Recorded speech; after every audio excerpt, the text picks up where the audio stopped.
My review of the first 2 episodes of Daredevil Born Again.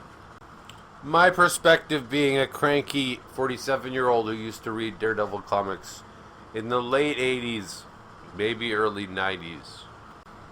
I give it 8 balls out of 10. This will be all spoilers, and I'll start with saying that he only wears the suit in the opening scene of the show for the first 2 episodes. Matt Murdock has quit being Daredevil, and we're going to slowly see how he becomes Daredevil again. That's basically the premise so far. Same with Kingpin. He's apparently quit being an evil, violent, fat criminal. This is going to be, the arc is going to be him becoming an evil, violent criminal again. The only action was in the first opening scene, which was about 15 minutes long, about 5 minutes of fighting, and at the end of the second episode. So really like a total of 2 scenes. But that's fine, that's okay. The first 3 seasons of Daredevil were incredible. Well, 8 balls out of 10. And they've got all the right material, they've got all the right people involved. So there's no reason why this show shouldn't be awesome.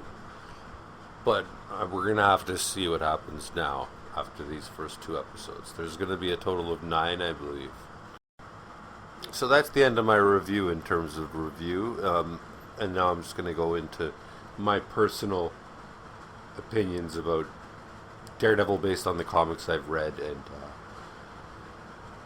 and what I've seen in this show. This is really the 4th season. I'm still waiting for Bullseye to get his iconic costume. That better happen. If I remember correctly, Daredevil let Bullseye fall to his apparent death because he broke his one rule. And Bullseye broke his back, and then Bullseye's back was repaired and got laced with adamantium. Now, one thing that this TV show has never touched upon, which the Ben Affleck movie did touch upon, and which annoys me a little bit. And look, I'm not a Daredevil expert. I read some of the Frank Miller's series when I was, in my 20s. But Bullseye, the cool thing about him is how much he hates Daredevil and why. He hates Daredevil because Daredevil's better than him, like in terms of fighting. Like he's always quicker. He can dodge his Bullseye's incredible accuracy. And Daredevil always kicks his ass in the end. Now, it only occurred to me a few days ago why Daredevil is one of the coolest characters in all of Marvel. So first up is that he's a Catholic. He believes in God, he believes in the church, but yet he dresses up like a devil when he does his justice. And then also that he's a lawyer and he's blind. Justice is blind, right? So how perfect is all of this? So, I mean, like a Catholic blind lawyer, right? What an amazingly cool backstory or type of character, right? And another important thing is that Daredevil is always suffering. He's either always getting the living crap kicked out of him, or he's just emotionally suffering all the time.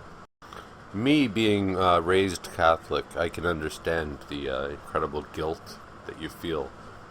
I guess the only way they could have made Daredevil cooler is if his first name was Christian.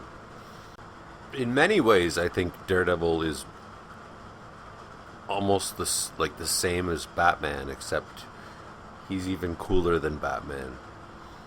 Because Batman's just some rich crybaby that lost his parents.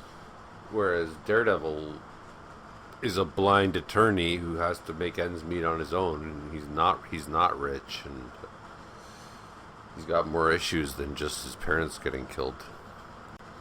In terms of this TV show, I'm kind of annoyed that they don't make Karen Page his number one love interest, because she was always, from what I read, she was always his main chick.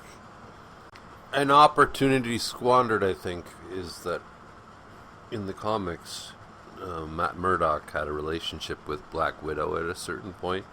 So there was lots of room for Black Widow to be in this story, as well as Spider-Man. A little factoid that I've never heard anybody else repeat, that somebody... I got a friend who's a Teenage Mutant Ninja Turtles fan. He's got like an enormous Ninja Turtles tattoo on his whole chest. And he told me that, and I believe it, it's obviously true, that Ninja Turtles was inspired heavily by Daredevil.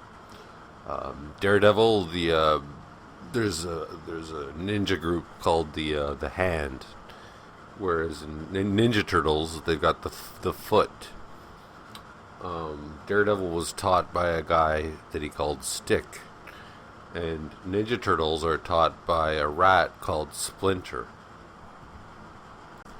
I think the show should have put more emphasis on, or at least done a little bit of explaining on how Bullseye is just so talented when it comes to, like, he can flick a peanut at you and it'll, like, kill you. And how exact he is when he throws things or blah, blah, blah. They never really explain it, so any newcomer wouldn't really understand. My hopes for this season of Daredevil, firstly, is that I want Bullseye to get his costume, and I want him to be the main antagonist by the end. I want a huge action scene between Daredevil and Bullseye. And then I would like the season to end with a foreshadowing or whatever of Typhoid Mary. Typhoid Mary is a girl that Daredevil falls in love with, who has a split personality. So she's a good person during the day, and then she turns into an evil psychopath at night. And both personalities are in love with Matt Murdock and Daredevil, and that would be a very good, engaging, and really shocking kind of story. It would push a lot of boundaries. Yeah, so I don't even care how good the show is. If they end it with a big action scene with Bullseye versus Daredevil, and then they introduce Typhoid Mary, then I give it like 10 balls out of 10.